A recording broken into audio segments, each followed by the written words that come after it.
사조영웅전 2권입니다. 무공수지 잠깐만 설명해드리고 바로 시작하겠습니다. 건장한 남자의 한 명의 힘을 1인력, 10명, 10인력, 100명, 100인력입니다. 아이들이 숨바꼭질을 하는 장면으로 시작합니다. 100가지 숫자를 세라고 하고 그냥 집으로 돌아가서 골탕을 먹일 작정이었습니다.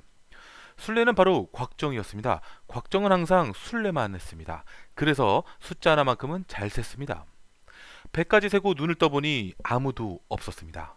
친구들이 잘도 숨었다고 생각하고 찾아 나서다가 전쟁의 현장을 목격하게 됩니다. 그리고 그곳에서 세상에서 가장 유명한 사람을 만나게 됩니다. 바로 징기스칸입니다. 징기스칸은 적의 병력이 많을수록 위맹을 떨쳤습니다. 그리고 징기스칸이란 호칭은 사후에 불려진 것이고 지금은 데칸이라고 부릅니다. 데칸의 이름은 테무친이었습니다. 테무친은 패배한 적진에서 빛나는 장수 한 명을 발견했습니다. 바로 활의 명수 제베였습니다. 테무친은 태각하면서도 자신에게 활을 날려 상처를 입힌 제베를 더욱 갖고 싶었습니다. 하여 제베에게 즉시 현상금을 걸었습니다.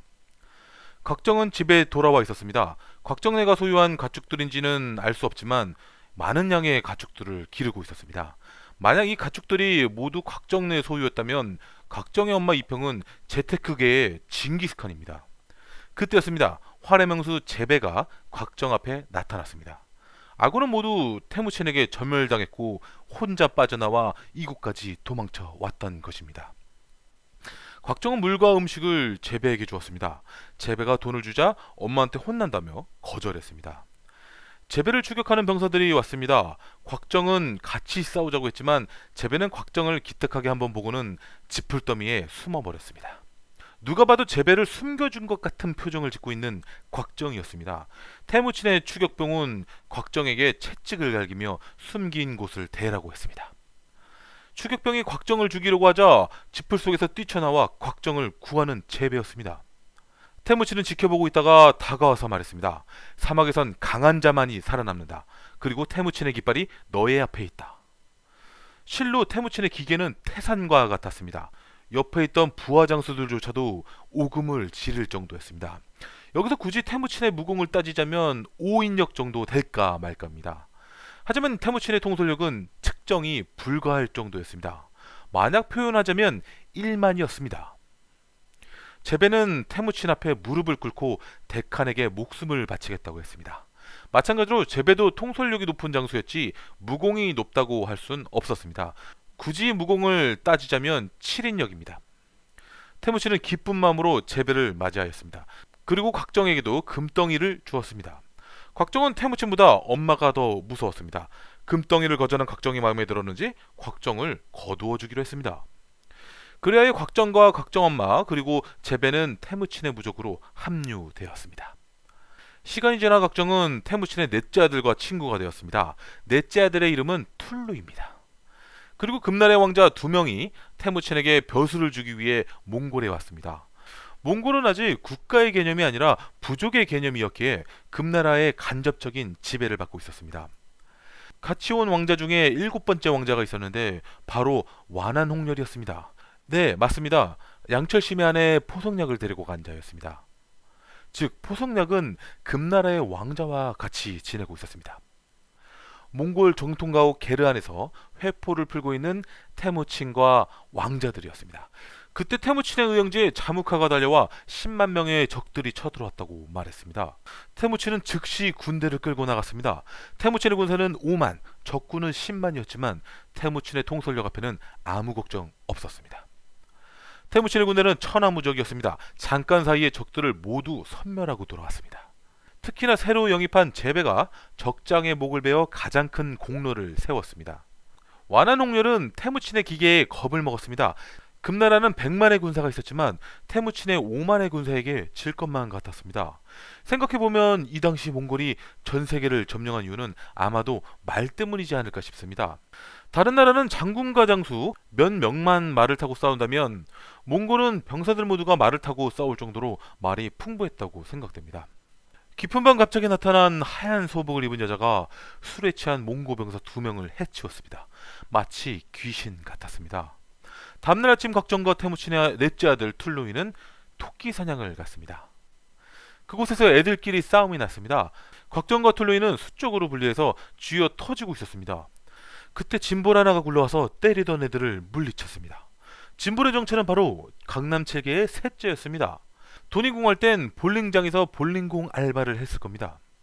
그리고 셋째 뒤를 따라 강남 7개 모두가 나타났습니다. 곽정은 강남 7개의 모습들이 괴성해서 품에 있던 단검을 꺼내 들었습니다. 강남 7개의 둘째는 그런 곽정에게 다가가 단검을 한번 보고는 돌려주었습니다. 분명히 단검을 돌려주었는데 단검은 둘째 손 안에 있었습니다. 강남 7개는 각각의 재간이 있는데 둘째의 재간은 바로 소매치기였습니다. 어찌 보면 가장 쓸모가 있는 재간이었습니다.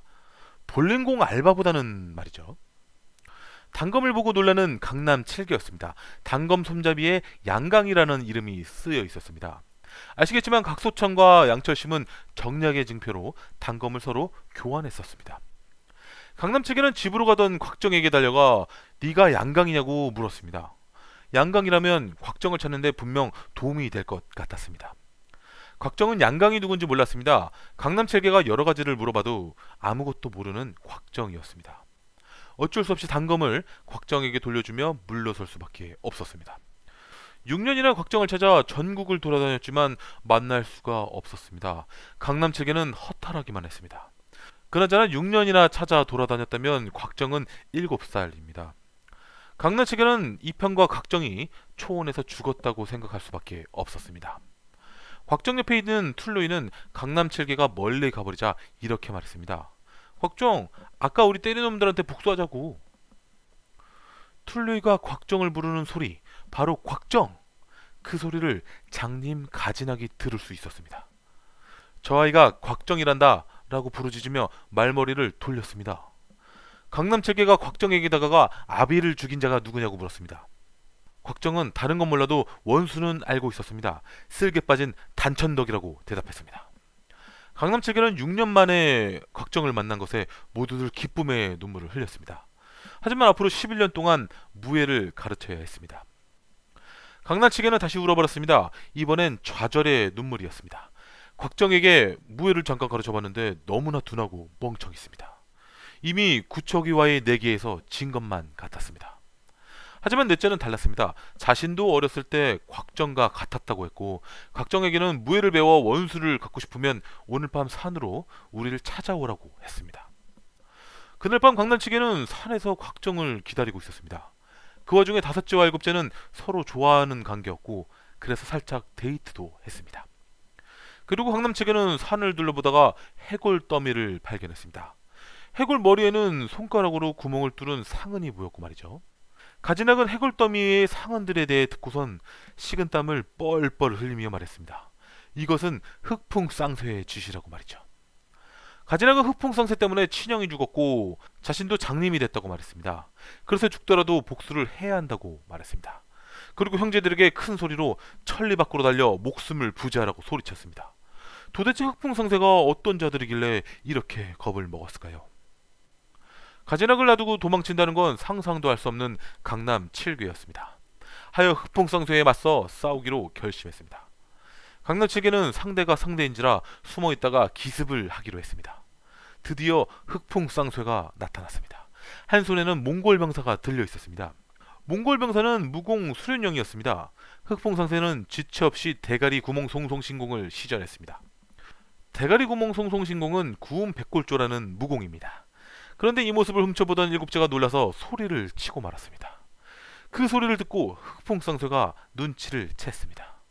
급한 마음에 강남 7개 모두가 달려들었습니다. 그러나 흑풍쌍쇠는 칼을 맨손으로 그냥 잡을 정도로 강했습니다. 치열한 전투가 계속됐지만 흑풍쌍쇠는 마치 귀신 같았습니다. 방심한 틈을 타 흑풍쌍쇠의 혈도를 찍어도 결과는 마찬가지였습니다. 강남 7개는 절체절명의 위기에 빠져 도망칠 수밖에 없었습니다. 그때 둘째가 7발짝 앞이라고 말했습니다. 그 소리를 듣고 땅에 숨어있던 장님 가진학이 필살기인 암기를 발사했습니다. 너무나 갑작스러운지라 흑풍쌍쇠도 어쩔 수 없었습니다. 암기 2개가 두 눈에 정확히 명중되었습니다. 이제 상황이 역전됐습니다.